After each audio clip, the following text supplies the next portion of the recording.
Let's solve this problem. If you'd like, you can click the pause button and try to solve this problem yourself before you watch the video. Let's connect point A to point B. ABCD is a square. Let's represent the side lengths of the square as A.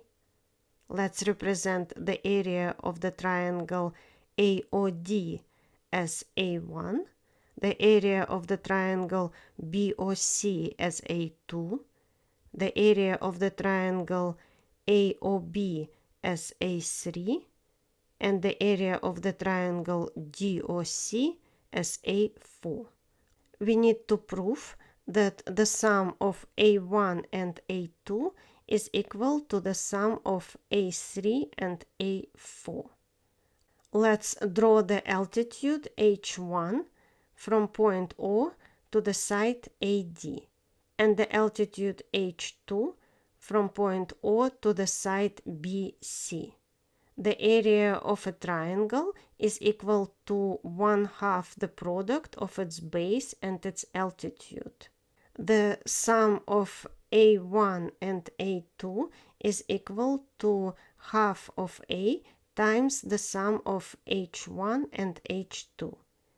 And since H1 plus H2 is equal to the side lengths of the square, A1 plus A2 is equal to half the area of the square. Let's repeat this procedure and draw the altitudes H3 and H4 to the sides AB and CD respectively.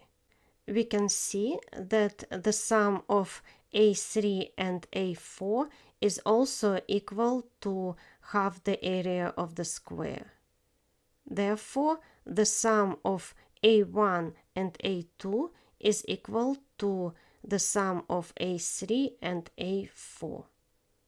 A3 is equal to 42 square units. AEBO is a parallelogram because the opposite angles are congruent. A diagonal of a parallelogram divides it into two congruent triangles. Therefore, the area of AEBO is equal to 84 square units. Thank you for watching. If you found this video helpful, please consider to subscribe to help my channel grow. Thank you.